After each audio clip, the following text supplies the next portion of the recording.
Hello बच्चों, आज हम पढ़ेंगे कक्षा 6 की वर्कशीट नंबर 6। ठीक है, लास्ट वर्कशीट में जो हमने पढ़ा था विविधता और भेदभाव, उसे ही हम अच्छे से समझेंगे। इस वर्कशीट में बहुत अच्छे से समझेंगे।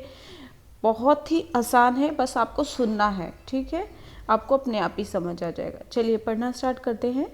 हमारे देश में विभिन्न जाति, धर्म, नस्ल आदि के लोग साथ मिलकर रहते हैं। ठीक है, उनका खान पान, भाषा एवं रहन सहन अलग है, परंतु हम सब साथ मिलकर रहते हैं। यह विविधता कहलाती है। मैंने आपको लास्ट वर्कशीट में भी बताया था, ठीक है, कि विविधता क्या है। अलग अलग तरह के लोग, ठीक है, अलग अलग कल्चर, अलग अलग संस्कृति, अलग अलग खान पान, अलग अलग रहन सहन, ये सब चीज़ें जब एक साथ मिलती हैं तो उसे कहते हैं विविधता। ठीक है, अपने आस पड़ोस में आपने देखा होगा या आप कहीं भी जाते हैं तो वहाँ अलग अलग तरह के लोग मिलते हैं, जिनका खाना अलग होता है, जिनका पहनावे का तरीका अलग होता है, जिनकी भाषा अलग होती है। ठीक है, वो सभी लोग जब मिलकर एक साथ रहते हैं उसको क्या कहते हैं? विविधता कहते हैं। जो कि कहाँ है? भारत में है, क्योंकि भारत में हर तरह के, हर धर्म के, हर भाषा के, हर खान पान के लोग रहते हैं यहाँ पे, जिसे विविधता कहा जाता है। अब आपको समझ आ गया होगा विविधता क्या है। फिर से हम पढ़ेंगे। अलग अलग खान पान, भाषा, रहन सहन, ठीक है, जब मिलकर साथ रहते हैं उसे क्या कहते हैं? विविधता। चलिए, आशा है समझ में आया होगा। नहीं आया होगा फिर भी कोई बात नहीं, आ जाएगा, लेकिन परेशान नहीं होना है। चलिए नेक्स्ट पढ़ते हैं। जब लोग पूर्वाग्रहों या रूढ़िबद्ध धारणाओं, सुनी सुनाई बातों के आधार पर व्यवहार करते हैं तो वह भेदभाव कहलाता है।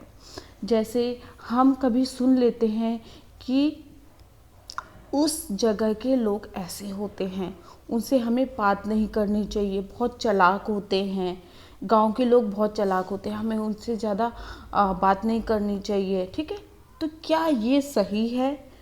नहीं। वो सोच हमारे दिमाग में बैठ जाती है, उसे कहते हैं रूढ़िबद्ध। रूढ़िबद्ध जो हम चीज़ें सोच लेते हैं और उसको मानने लग जाते हैं, उसे कहते हैं रूढ़िबद्ध। और उसके आधार पे जो हम दूसरों के साथ व्यवहार करते हैं, ठीक है, उसे कहते हैं भेदभाव।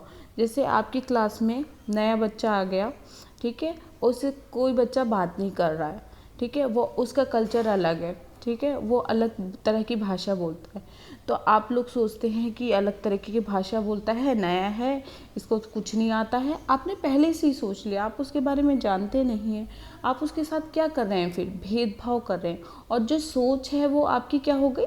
रूढ़िबद्ध हो गई। आपने अपनी सोच को बांध लिया, रूढ़िबद्ध हो गई, बंध गई वो। ठीक है, आशा है ये भी समझ में आ गया होगा। चलिए हम आगे पढ़ते हैं। भेदभाव करना क्या होता है समझ में आ गया। किसी के साथ समान व्यवहार ना करना, अलग व्यवहार करना, नकारात्मक व्यवहार करना। ठीक है, किसी के साथ जैसे आप उसको नीचे बैठा रहे हैं, आप उससे बात नहीं कर रहे हैं, इग्नोर कर रहे हैं, ठीक है, उसे गलत समझ रहे हैं, भेदभाव कहलाता है। प्रतिदिन हम आगे पढ़ते हैं। प्रतिदिन हम अपने आसपास लड़के और लड़कियों में होने वाले भेदभाव को महसूस करते हैं। समाज में लड़के और लड़कियों में कई तरह का भेदभाव किया जाता है।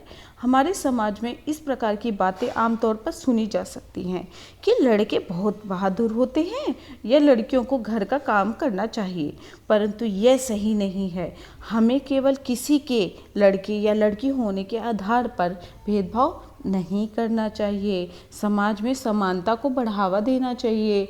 बेटा, हम ये जानते हैं कि क्या लड़का और लड़की एक समान होते हैं और उन्हें हमें क्या करना चाहिए? समान रूप से सारी सुविधाएं प्रदान करनी चाहिए ताकि उनका विकास हो सके।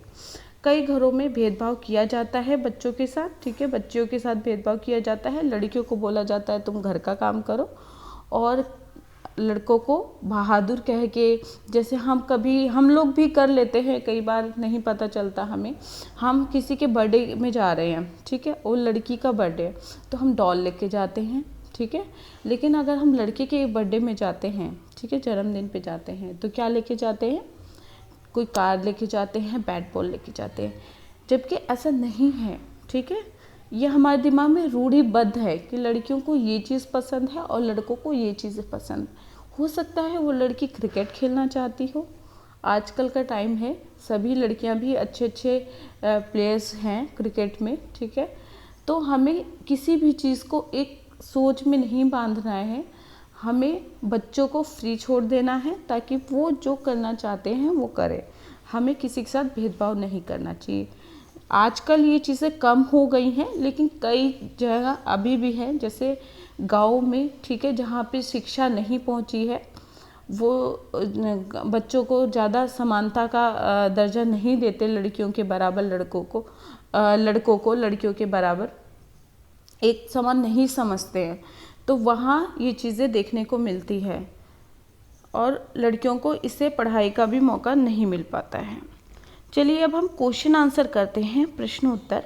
आपको कुछ प्रश्न पूछे गए हैं यहाँ पे आपसे।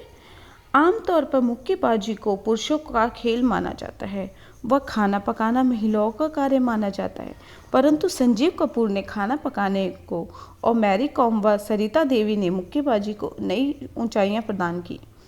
इसी प्रकार आप समाज में उपस्थित ऐसे लोगों की सूची बनाइए जिन्होंने ऐसे लैंगिक भेदभाव को तोड़ा है, ठीक है। आप किसी भी, ठीक है, आपने जिसका भी नाम सुना है, आपके हिसाब से जो भी ऐसी महिला है या पुरुष है जिन्होंने इस चीज़ को गलत साबित किया है, जैसे कि संजीव कपूर खाना बनाते हैं, बहुत ही बड़े शेफ़ हैं वो, और हमारी जो मैरी कॉम है और सरिता देवी हैं, मुक्केबाजी की चैम्पियन रही हैं, ठीक है। तो ये लोगों की सोच इन्होंने बदली है, रूढ़िबद्ध को तोड़ा है, लोगों की सोच को नकारा है कि ऐसा नहीं है कि लड़कियां सिर्फ खाना बनाएंगी। जो शेफ़ होते हैं वो ज़्यादातर आपने मेल ही देखे हैं, वो बहुत ही अच्छा खाना बना लेते हैं। तो ऐसा कुछ नहीं कि किचन सिर्फ लड़कियों के लिए है। यहाँ आपको लिस्ट बनानी है, आप किसी का भी नाम लिख सकते हैं, और नहीं पता है तो थोड़ा नेट पे सर्च करेंगे, आपको आसानी से मिल जाएगा, और नहीं मिलेगा तो मैं आपको बाद में बता दूँगी। विविधता हमारे जीवन को किस प्रकार समृद्ध करती है, अपने जीवन के किसी एक उदाहरण के माध्यम से स्पष्ट कीजिए। इसमें आपको लिखना है, कभी आपने किसी ऐसे व्यक्ति से मुलाकात की है जिससे आपने कुछ नया सीखा हो, कुछ नया देखा हो। जैसे आप किसी अपने फ्रेंड के घर में गए, ठीक है, वहाँ पे दिवाली मनाने का अलग तरीका है, या ये जो दुर्गा पूजा आ रही है, नवरात्रे आ रही हैं, वहाँ पे अलग तरीके से मनाई जा रही है, ठीक है। तो ये चीज़ें आप वहाँ पे देख रहे हैं और आपने कुछ सीखी है, वो एक्सपीरियंस आपको, अनुभव यहाँ पे शेयर करना है। उम्मीद है आपको ये चीज़ें समझ में आई हो वर्कशीट मेरी, ठीक है। अगर ना समझ में आई तो कमेंट करके बताएं, समझ में आई हो तो लाइक एंड शेयर सब्सक्राइब जरूर करेंगे, आगे आने वाली वीडियो की नोटिफिकेशन आपको मिलती रहे। थैंक यू बच्चों।